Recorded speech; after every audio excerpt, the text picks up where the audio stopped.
வெள்ளிக்கிழமைக்கும், சனிக்கிழமைக்கும் ஏத்த மாதிரி ஒரு கோலத்த வாசல்ல போட்டிருக்கேங்க. கிருத்திகை அன்னைக்கு கோயிலுக்கு போயிட்டு வரும்போது, பூக்கடையில வாங்கிட்டு வந்த பூக்கள் தாங்க இது.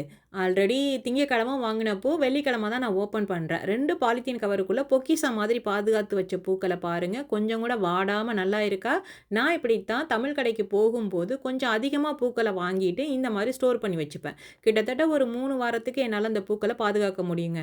பூக்கடைக்காரங்க பார்த்தா நம்ம பிசினஸ்க்கு ஆப்பு வைக்குதுன்னு நெனைக்காதீங்க. வாங்குன பொருள பாதுகாப்பா எப்படி வச்சுப்பேன்னு சொல்றேன் அவ்வளவுதான். 4, 5 நாளா பராமரிப்பின்றி கிடந்த பூஜை அறைய பழைய பூக்கள எடுத்துட்டு ஃபோட்டோக்கள தொடச்சு, விளக்கிட்டு, திரி போட்டு, எண்ணெய் ஊத்தி, பூ வச்சு, பொட்டு வச்சு, விளக்கேத்தி சாமி கும்பிட்ட பிறகு தாங்க, ஆஹா! நம்ம பூஜை அறை எவ்வளோ அழகா இருக்குங்கிற நிம்மதி மூச்சு வந்துச்சு.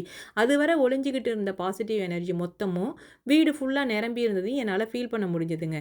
இந்த வீடியோ பிடிச்சா லைக் பண்ணுங்க, ஷேர் பண்ணுங்க. மறக்காம பர்பிள் கேபேஜ் சேனல சப்ஸ்கிரைப் பண்ணி, பேஜ ஃபாலோ செஞ்சு சப்போர்ட் பண்ற அனைத்து உள்ளங்களுக்கும் நன்றி.